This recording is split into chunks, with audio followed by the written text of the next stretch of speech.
hari yang istimewa bagi kita semua. Bulan ini bulan yang istimewa bagi kita semua. Karena Bapak Ibu, sebentar lagi kita akan memasuki bulan Ramadan. Tidak terasa waktu begitu cepat. Dulu kita anak-anak seperti adik-adik ini sebelah kejeler. Tapi sekarang tak terasa sudah pada sepuh. Enten sing putu nggih, kathah nggih sing putu nggih. Nama orang buyut. Begitu cepat tidak terasa, ternyata sekarang usianya sudah semakin lanjut. Uban yang dulunya tidak ada sekarang sudah mulai pada tumbuh. Pak Heru kan telah ketinggalan.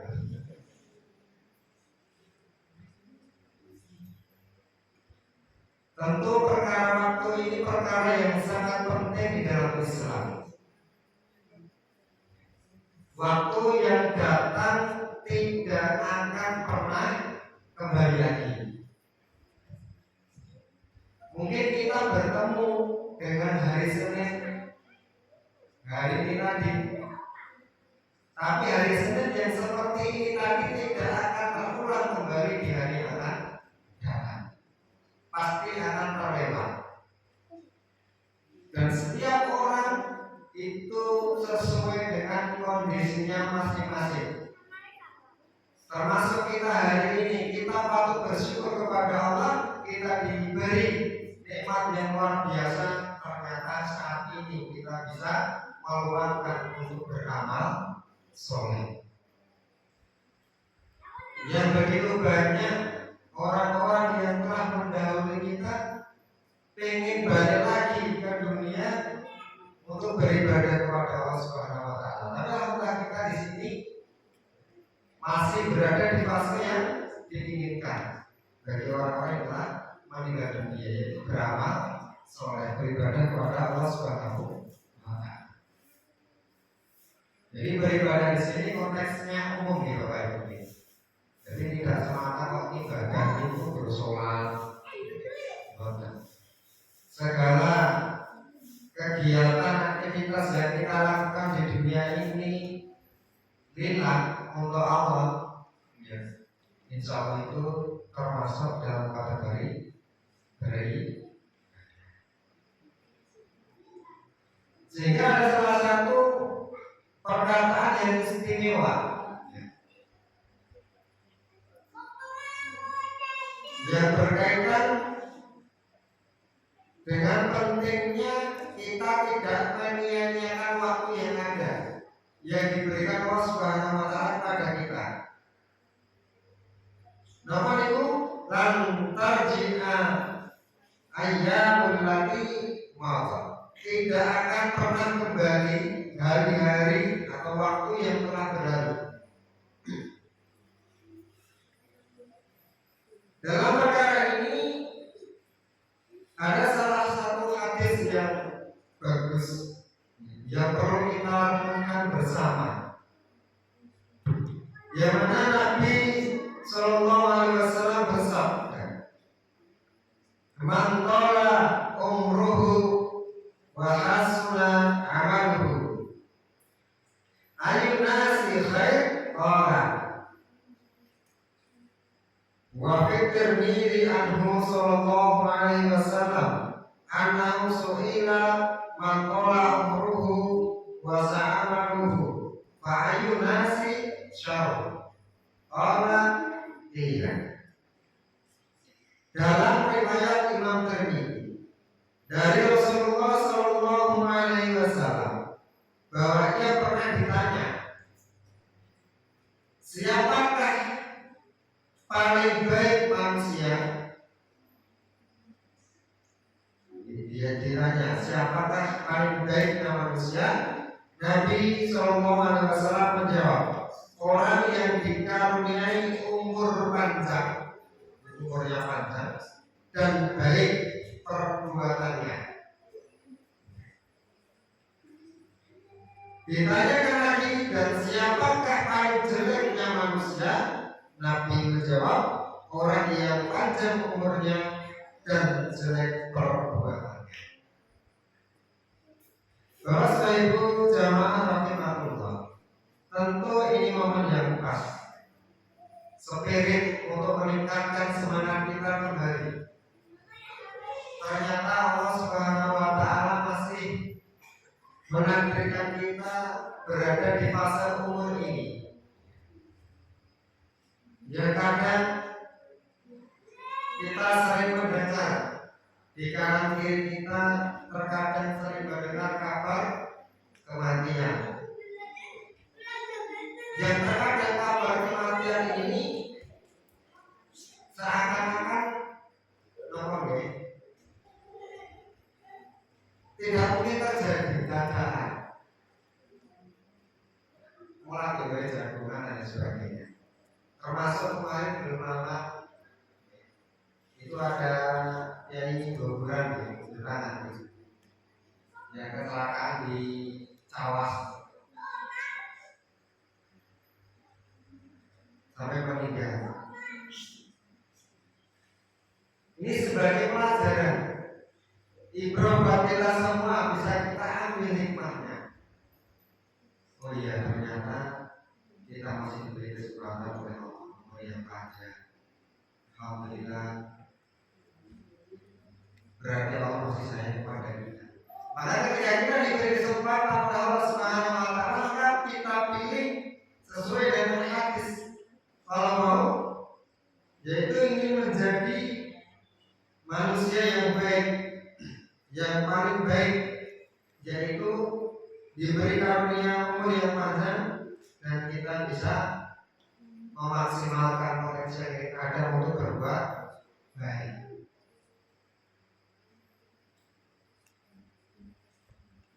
Begitu juga sebaliknya, ada di kalangan manusia diberi karunia umur yang panjang oleh Allah Subhanahu Wa Taala, tetapi tidak tambah kebaikannya, justru malah sebaliknya, diisi dengan kemaksiatan, melanggar perintah Allah. Dan ini tidak hanya generasi pada saat ini, generasi yang terdahulu banyak contohnya.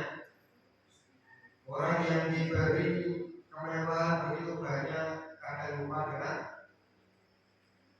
perintah Allah. Dan kita tahu bersama di Bapak Ibu, satu dengan yang lain itu semuanya disibukkan dengan urusannya sendiri-sendiri. Semua berjuang untuk menyelesaikan masalahnya sendiri-sendiri. Selama kita diberi kesempatan oleh Allah Subhanahu Wa Taala untuk bisa berada di dunia ini, tentu tidak lepas dari berbagai macam ujian. Yang mana satu dengan yang lain ini berbeda sesuai dengan kadar keimanan masing-masing. Kan iman seseorang itu bisa pasang, bisa surut. Kadang bertambah dengan melaksanakan amal soleh. Kadang menurun, bahkan bisa hilang sama sekali ketika dia berbuat maksiat kepada Allah. Maka pentingnya kita memahami perkara ini supaya sisa-sisa usia kita ini akan menjadi lebih baik dari yang sebelumnya. Apalagi sebentar lagi kita akan memasuki bulan Ramadan. Kita hari ini masuk di bulan Sya'ban. Yang Jawa itu bulan apa itu? Arwah. Tentu ini ada suasana hati yang berbeda. Ya, ada suasana hati yang berbeda. Ketika kita masih merasakan sesuatu yang berbeda ketika berada di bulan Sya'ban dalam menyambut datangnya bulan Ramadan, insya Allah kita termasuk orang-orang yang beruntung. Terus apa saja yang perlu kita lakukan ketika kita berada di bulan Sya'ban? Apa sekedar rutinitas biasa? Tidak ada aktivitas yang menonjol, sholat biasa hari. Bagaimana generasi terdahulu ketika memasuki bulan Sya'ban? Maka ada beberapa poin yang sudah kita rekatkan di sini, yang nanti kita bersama-sama bisa mengambil hikmahnya, insyaallah. Namun itu yang perlu kita perhatikan, yang pertama, kita cek kembali diri kita dan keluarga kita berkaitan dengan hutang puasa di tahunnya di bulan Ramadan sebelumnya. Apakah sudah ditunaikan atau belum? Cek. Biasanya ini ibu-ibu soal ini sesok ibu saat ini mau sabar. Ini perlu hati-hati. Kalau sudah memasuki bulan Sya'ban, segera waktu saat di bulan Maret. Terus bagaimana kalau lupa? Karena badan sehari hari kan juga itu bintang asal kalau bintang berarti kan kotan bintang. Itu kotan bintang kan wis tak sahur bintang sunat kamu tulis. Jadi ya kita wis sunat. Nah, ketika ragu-ragu ini jenengan ambil yang paling aman. Yakinnya jenengan berapa? Yakinnya berapa? Kalau sudah yakin yang 3, itu sudah mungkin di sahur di bulan Syawal. Jadi yang 4 ditunaikan. Yang 4 ditunaikan. Nggak mungkin betul punya mas. Insya Allah nanti ada keutamaan. Ingatkan, mungkin anak-anak kita yang sudah dewasa, coba diingatkan kembali. Mungkin kita sendiri barangkali kadang pernah melakukan perjalanan jauh, mungkin ke Jakarta sehari, karena panas sekali ya, membatalkan kosong. Segera ditunaikan. Jadi sebagai pengingat dibuat program. Terus sebagai evaluasi untuk ke depan jangan sampai lupa lagi. Maka ini anjuran menunaikan hutang puasa segera di bulan Syawal. Jadi kalau berbatas ya, tapi yang belum berusaha di bulan Syawal itu ditunaikan dulu hutang puasa. Kalau bisa langsung disusul dengan puasa 6 hari di bulan Syawal. Itu keutamanya Syawal luar biasa. Pon itu menggunakan perluasan, menurut saya lingkungan kosong. Ketika bulan Syawal terus bagaimana? Nah, tidak apa-apa, di bulan Syawal itu banyak keutamaan. Di situ memperbanyak puasa sunnah. Ada puasa sunnah sekali, Yahudi 3 hari, atau puasa lainnya. Jauh misalnya kalau dengan di sini. Jadi bulan Sya'ban ini bulan pemanasan. Sebelum datangnya bulan Ramadan, kita pemanasannya di bulan Sya'ban. Kalau olahraga sebelum jalan itu olahraga, anti olahraga itu kita pemanasan ini, dosa pemanasan bahaya. Bahayanya itu bisa kram, kaget ototnya, yang biasanya nggak tahu. Fitness di sana, mesti singkronan. Biasanya rata lari bisa semuanya. Itu biasanya langsung juga. Begitu juga bulan Ramadan, biasanya nggak ada aktivitas sama sekali.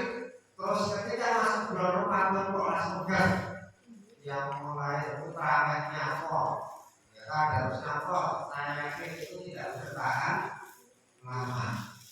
Biasanya obor-obor belarang.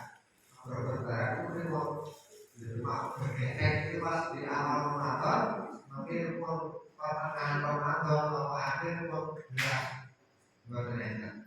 Padahal yang kita harapkan, ya, justru kesempatan di bulan Ramadan nanti ini bisa maksimal. Pokoknya pas kesempatan 1/20 paling banyak pun diambil sebanyak-banyaknya. Tapi ini perkara tidak mudah, maka ketika perkara tidak mudah kita pemanasan di bulan Sya'ban. Ini yang pertama berkaitan dengan puasa. Kemudian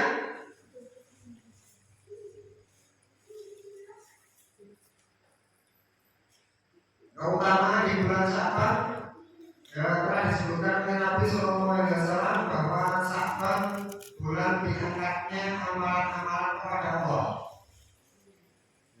Beliau juga menyukai amalan beliau diangkat sementara beliau dalam keadaan berpuasa. Berarti Nabi Muhammad SAW juga melakukan puasa di bulan Sya'ban. Cukuplah sesuatu keutamaan mengadani Nabi SAW dan kita termasuk hamba yang ada di dalam bulan ini. Jadi kita perlu mengadani Nabi di bulan Sya'ban ini. Untuk mengikutinya salah satunya dengan berpuasa di bulan Sya'ban. Ya, puasa-puasa sunnah yang dianjurkan. Jangan puasa yang aneh-aneh di bawah itu. Nanti puasa yang aneh-aneh. Puasa bulan itu malah tidak dianjurkan. Bulan ini sudah kuat, geleng, sahur, mancing buka, prabuka. Terus ada lagi puasa yang aneh-aneh, puasa putih. Puasa putih di mana putih-putih. Putih-putih apa? Ada rokok putih di masih putih-putih. Ada puasa rokok. Rawonan. Kira sesuai apa ya? Yang dirasakan oleh Nabi saja enak. Saat puasa ya puasa, saat berbuka makan gerakan berbuka, nggak itu. Dan soal itu ada banyak orang. Si puasanya itu akan tidak sama belumnya. Bahkan bisa menjerumuskan kepada perkara yang diharamkan. Keberanian. Terus selanjutnya Bapak Ibu jemaah rahimahullah. Terus apa saja yang perlu dipersiapkan di bulan Sya'ban dalam menyambut Ramadan? Baik, yang pertama adalah tolabul ilmi. Ya, seperti kita saat ini belajar seputar Ramadan, misalkan mempersiapkan ilmu tentang bulan Ramadan. Ya, sekarang kan ilmunya banyak para ulama itu membuka selebar-lebarnya kesempatan kita untuk tolabul ilmi. Bisa dengan membaca buku, silakan buku-buku banyak, atau bisa mendengarkan ceramah audio maupun video. Sekarang kajian lab, misalkan di Jakarta bisa dilihat, di sini bisa. Dan adanya media internet banyak sekali. Jadi tidak ada yang menghalangi kita untuk bermalas-malas dalam mencari ilmu. Kita tahu bahwa banyak sekali keutamaan thalabul ilmi dan merupakan kewajiban bagi seorang muslim. Bahkan bisa bertanya langsung kepada para ulama yang berkaitan dengan hal-hal yang tidak kita ketahui. Apapun sekarang sudah bisa diakses, misalkan lewat teknologi internet dan sebagainya. Bahkan terkadang saat ini mesin itu begitu canggih, itu sudah dilakukan berbagai artikel. Itu biasanya artikel yang lain bisa ditampilkan melalui chat GPT, atau sekarang ada AI. Di AI itu ada fasilitas baru, biasanya di situ apapun yang kita tanyakan itu bisa direspon dengan cepat. Tapi perlu kita berhati-hati, walaupun dijawab dalam tempo sesingkat-singkatnya, tapi kita perlu cek rujukan-rujukan yang diambil apakah sesuai dengan Al-Quran atau Sunnah atau belum, atau jangan-jangan diambil dari sumber yang tidak jelas. Maka kita perlu cek. Kenapa kita perlu bertanya kepada ulama secara langsung? Allah Subhanahu wa taala berfirman dalam surat An-Nahl ayat 43. A'udzu billahi minasyaitonir rajim. Ta'lamuna wa kuntum in dzikri ahla fas'alu. Maka bertanyalah kepada orang yang mempunyai pengetahuan jika kamu tidak mengetahui. Jadi bagaimana kita bertanya? Jadi ampun kaget ya ketika kita melihat anak kecil yang sering bertanya, itu adalah bahwa anak tersebut anak level melihat sesuatu ditanyakan, melihat sesuatu yang baru ditanyakan. Ini adanya anak yang cerdas, ingin mengetahui perkara-perkara yang baru. Tapi jangan seperti orang-orang Yahudi, terlalu banyak bertanya. Kemudian yang kedua, melatih diri dari sekarang yang berkaitan dengan amalan-amalan rutin selama bulan Ramadan. Ini ada beberapa yang jenengan biasa lakukan ketika bulan Ramadan. Tadarus Al-Quran. Tadarus Al-Quran. Ini perlu pemanasan bola. Perlu. Ya kadang mungkin kita target 1 bulan 1 kali khatam, misalkan di bulan-bulan biasa, coba di bulan Syaban mungkin ditambahi durasinya. Kalau belum sempat khatam 1 bulan, ya berapa bulan sesuai dengan kemampuan masing-masing. Kadang kemampuan baca seseorang beda-beda. Kalau para ulama dulu banyak yang hafal, jadi sambil kegiatan itu bisa membaca Al-Quran karena sudah di luar kepala hafalannya. Kalau kita di luar hafalannya, atau di luar kepala hafalannya itu nanti gimana? Belas. Tapi kalau lama itu benar-benar dogi. Sambil kegiatan bisa membaca berapa juz dan sebagainya. Jadi kalau kita yang perlu pusat ya nggak apa-apa, dihindari. Durasinya ditambah. Misalkan kita biasakan mungkin pada subuh sampai matahari terbit, mungkin bisa ditambah jadi minggu untuk over atau sedikit setelah masak diganti mungkin sebelum subuh. Nah, setelah nyampur air menjelang subuh ini dibaca kembali. Insyaallah akan menguatkan rukyah kita. Selain tilawah Quran, yang biasa kita lakukan di bulan Ramadan apa Bapak Ibu? Sholat tarawih. Sholat tarawih kalau di malam biasa ini juga bisa kita lakukan sholat malam biasa. Orang yang melazimi ini yang mulai sholat malam yang mungkin kita lakukan ya paling enggak tak malas-malasnya mungkin sepekan sekali lah,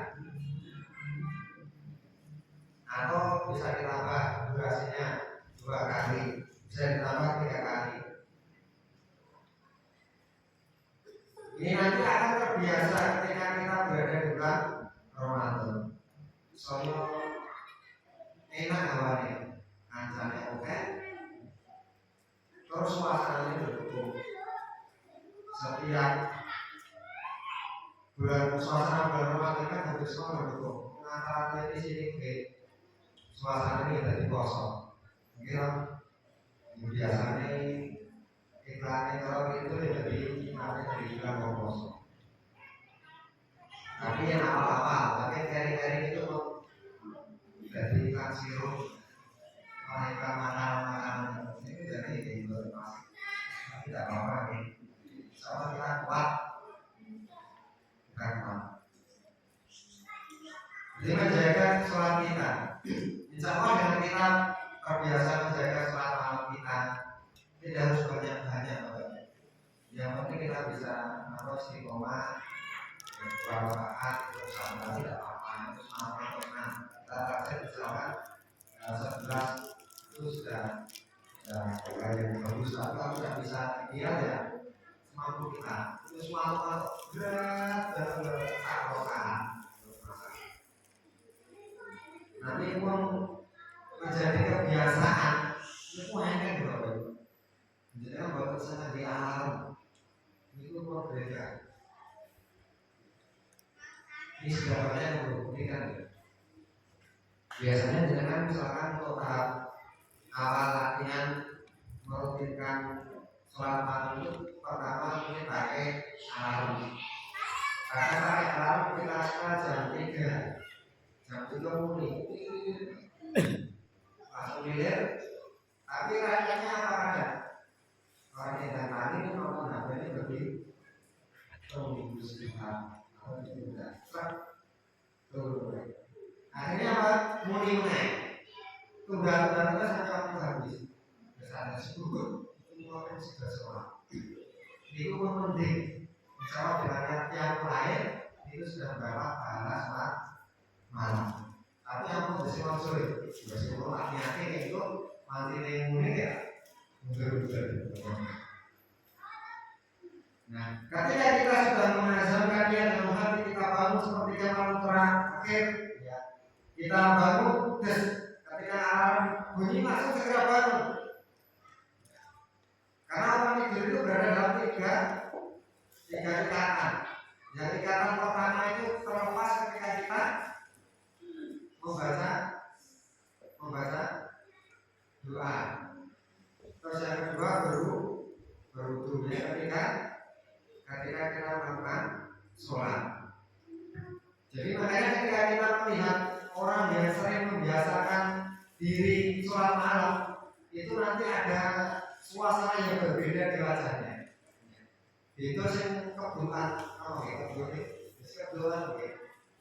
itu angin mepet, angin jam setengah itu misalkan nggak tempat sholat malam, nggak tempat sholat subuh, kerja pengurusuk,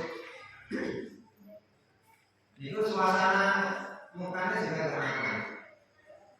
Jadi ketika orang sudah siap di seperti malam terakhir, nanti harinya akan tertata lebih diarahkan ke Allah Subhanahu Wa Taala. Dari pertamaan orang yang diambil lahir bisa sholat malam ini. Deklarasi sepertiga malam terakhir. Kalau perlu pesan sama yang di rumah, ya. Kalau satu sih bukan aku ya. Nah, ini malam ini kita geser ya. Berapa kode-kode kira-kira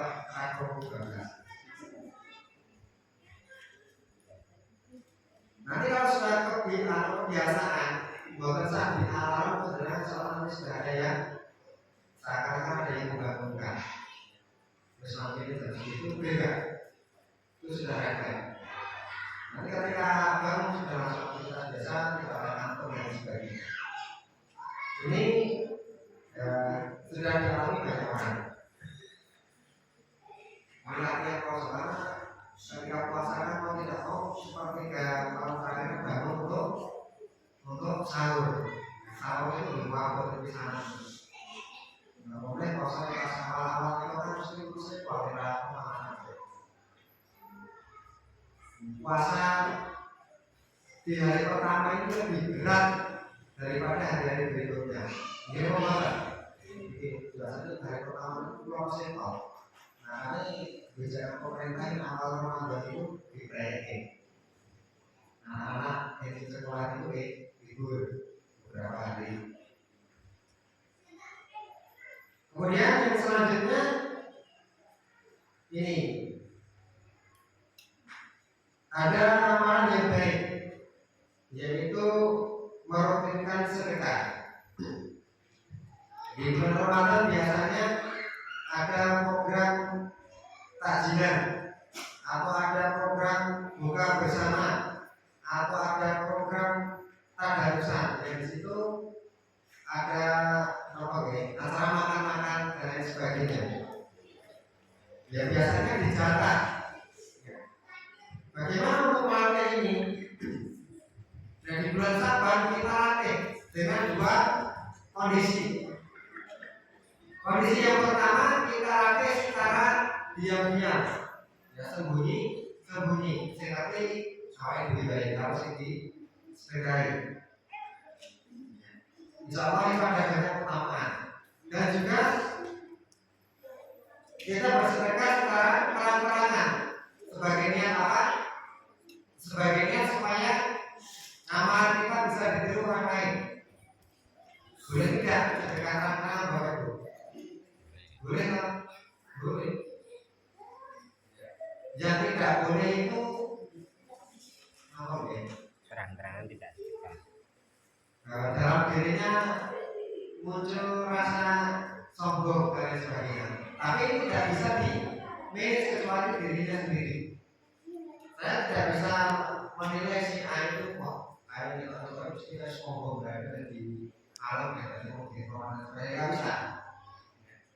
Ini urusan hati itu urusannya kepada Allah Subhanahu wa Ta'ala. Jadi terus tapi yang tidak boleh tadi memberi, misalkan kita bersedekah beras atau apa, ya di foto, di video, kemudian foto video itu publikasi, disebarkan kemana-mana, ya.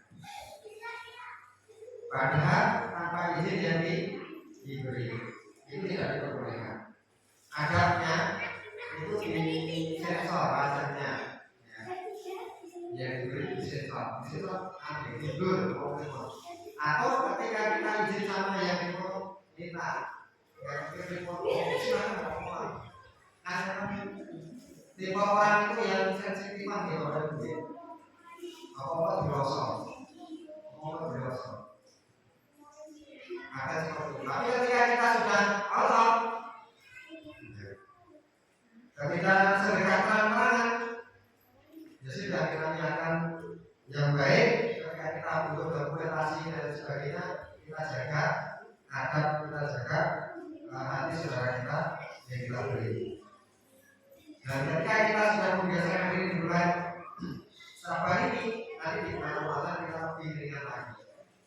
Yang berbicara mungkin sehari bertakjilan nenek, nggak apa-apa. Kalau di masjid ini ada takjilan rutin, ada tambah lebih. Ada gitu, alhamdulillah. Luar biasa. Banyak sekali amal soleh di situ.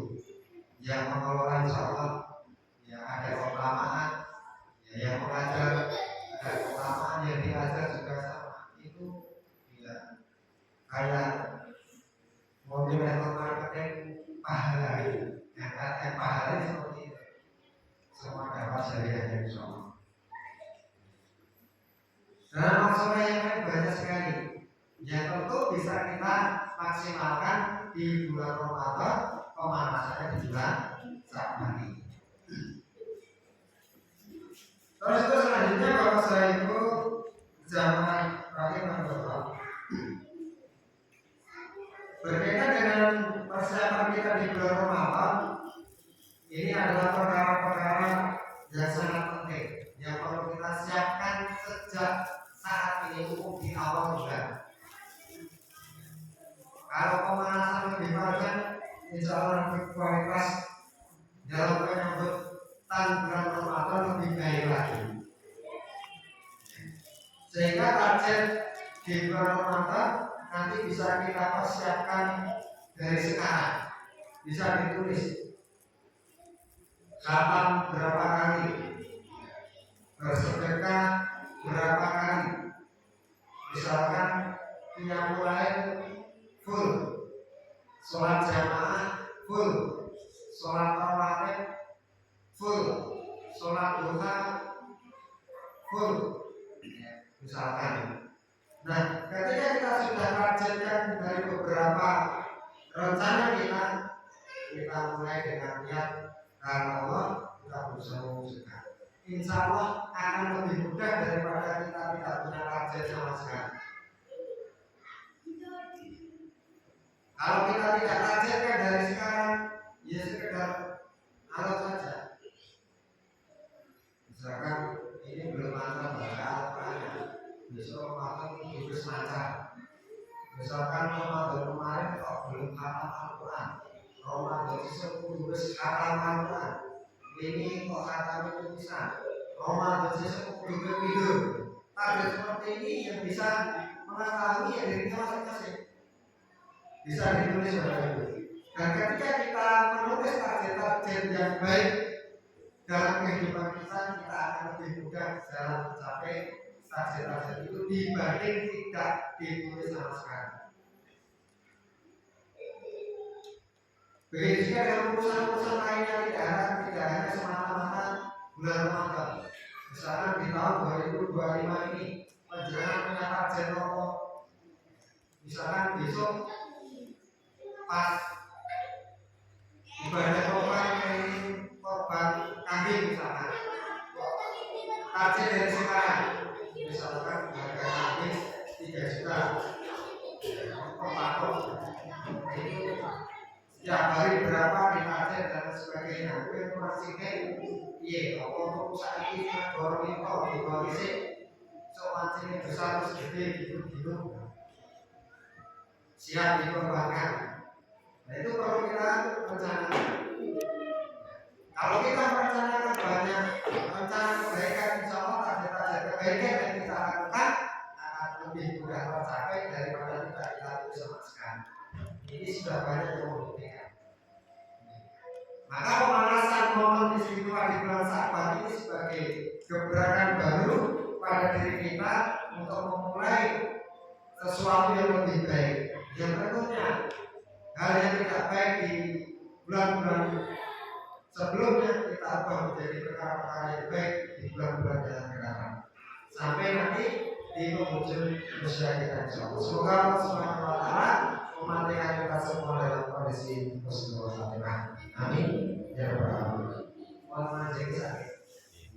Semoga kita tutup nanti doa untuk majelis. Subhanallahumma wa bihamdihi asyhadu an la ilaha illa anta astaghfiruka wa atubu ilaik.